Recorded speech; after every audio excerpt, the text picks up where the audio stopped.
This is kind of how I set up to clean my firearms. I usually do it outside.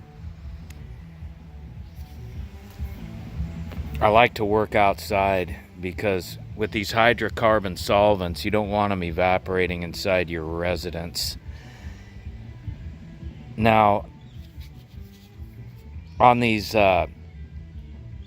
aluminum alloy framed firearms that I have, I will use this product. I really like it, this powder blast. Just keep it away from the grips. It's not plastic safe. I wouldn't use this on my Glock. On the Glock, I use this QD electronics cleaner. This is plastic safe. This material that Glock makes their frames out of is very similar to DuPont Zytel. It's a glass reinforced polymer. It's very resistant to hydrocarbons, but it's better not to get them near it. The high power hydrocarbon solvents. I'll use this usually with a little bit of Rem oil or this Benelli. I like the Benelli. And I will lightly lubricate these rails on the slide and the frame. Very, very lightly. And then I will remove everything I can remove off of it with a Q-tip, with the exception of just an extremely light film on there, because that's all you need. The more lubricant you use, the more powder residue, fouling, dust, dirt, contaminants in the air that you're going to attract to your weapon. So less is better. Some of the varieties of barrels I have here. On the Sig, you want to lubricate this top a little bit lightly. Sig recommends any place you can see metal to metal contact, lubricate it lightly. On both of these, the Sig and the Glock, you want a very light film of lubricant, something like this Rem oil on here, because the slide reciprocates over the barrel. You can see it, the marks from it on both of these. A little bit of light lubrication on there. Wipe it off completely. Lubricate it and wipe off pretty much as you can. Less is better than more. Another thing I do on all these barrels is I take triple-aught steel wool and I polish these feed ramps, and then I'll use a real light rubbing compound and polish them even more on the tops here too. Helps to prevent stovepiping. Stovepiping's a real common issue where the bullet will run into here and it won't feed. It's usually ejector. You've got a dirty or an ejector that's not perfectly machined in there. It's quite common, or it can be a magazine issue. But if you polish this top part, it will help reduce that, and the feed ramp.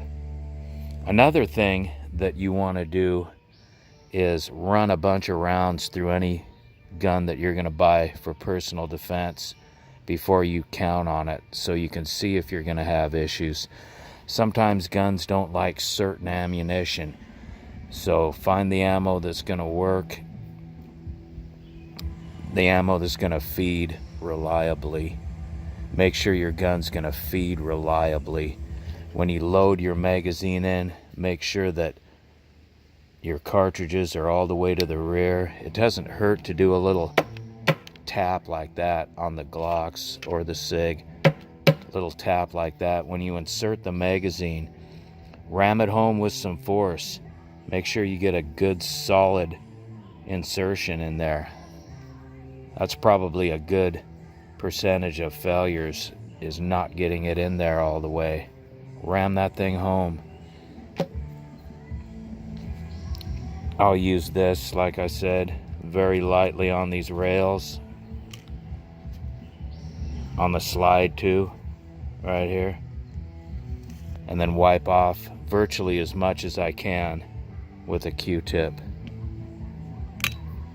On the barrels, I usually use hops. You can use this powder blast too. if I have extensive copper fouling, because I shoot a lot of solid copper projectiles. I try to stay away from ammonia. Ammonia I have to use on some of my high-powered rifles. If I'm shooting Barnes X, which I shoot a lot of Barnes X, I have to use ammonia. But those are higher velocity, much higher pressure, and they deposit more copper. You can usually get the copper off with just hops and a nylon brush. If it's a little more extensive, I will use a brass brush. Another thing on these Glocks, replace that plastic guide rod and spring. Get the stainless one or the heavy tungsten one. Another thing on Glocks, you want to get rid of those junk plastic sights they come with. Those are an abomination. You can get these Dawsons here for about 120. They install very easily. They give you everything you need to do it. Makes night and day difference. The sights on the Sig are more than adequate. These are night sights. These were dead on. They shoot dead on at 25 yards. Night sights,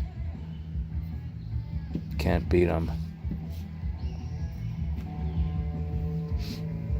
Magazines cause a lot of problems. Keep your magazines clean. Don't dump your magazines into the ground. You watch a lot of these gun shows and these guys are dumping them into the ground. They're picking up dirt and garbage that's difficult to clean out. Just don't do it. It's not, all these guys dressed up in all this camo and combat gear, and they're spitting these things on the ground and in the snow. It can cause you issues down the road. If you don't need to do it, don't do it. I guess if you're in some type of competition, you have to do it, but it just causes problems. Magazines are a big cause of failure. I usually use REM oil. Like I say, very, very lightly. I don't use a lot of REM oil. I'll use a jag. I like to use a jag and the biggest patch I can get through the barrel. When you use a jag, you get more surface contact on the barrel with the patch than you do with one of these jobbers.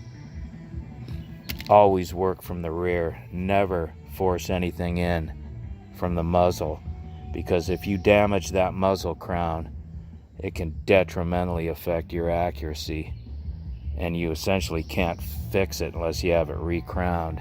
You don't want to have to do that. It's completely unnecessary. Do not ever go from here down. Always from the breech. I was in the military. I was an armorer for a couple years. Tore everything down. M60s, 50s, saws, the old grease guns, we had those. Thousands of crappy old mismatched 1911s. I hate 1911s. I don't know why anybody even buys those damn things. They're Stone Age. I never liked the 1911, but I've cleaned a lot of guns and know a little bit about what I'm talking about. And one of the key things is do not over lubricate. You can see I've just shot probably 400 or 500 rounds through each of these today, and I haven't cleaned them yet. There's not a bunch of residue on here because I do not over lubricate them. When you over lubricate, you pick up a lot of stuff. You don't need to do that. Don't lubricate where you don't have to. A lot of people will start lubricating this and this, and it's unnecessary. It just picks up dirt. These are machined to a high tolerances. They don't need lubrication on everything. They need lubrication on the reciprocating parts, and that's about it. And the barrels, because this slide's traveling over the barrel. Very, very light amount of lubrication on the barrel. For long-term storage, you want to run a patch through with a tiny bit of oil on it, especially the carbon steel barrels. Not so much the stainless barrels. I'll use bore snakes too. I like bore snakes. These have a built-in bore brush on them. If you don't like monkeying around with a lot of cleaning stuff, bore brushes are a great way to go. And you cannot damage your firearm with a bore brush. Really like, or bore snake rather, excuse me. I like these hops, bore snakes. Wear gloves. Wear some nitrile gloves when you're working with these hydrocarbon solvents. Protect your skin. Your skin doesn't like these. You don't even have a clue what kind of chemicals are in these and what they can do to your body. Don't get them on your skin. Anyway, there's a few tips and how I clean. And I put this paper down. When I'm done, I just throw the paper away, wipe the whole surface of this, bring it back in the house.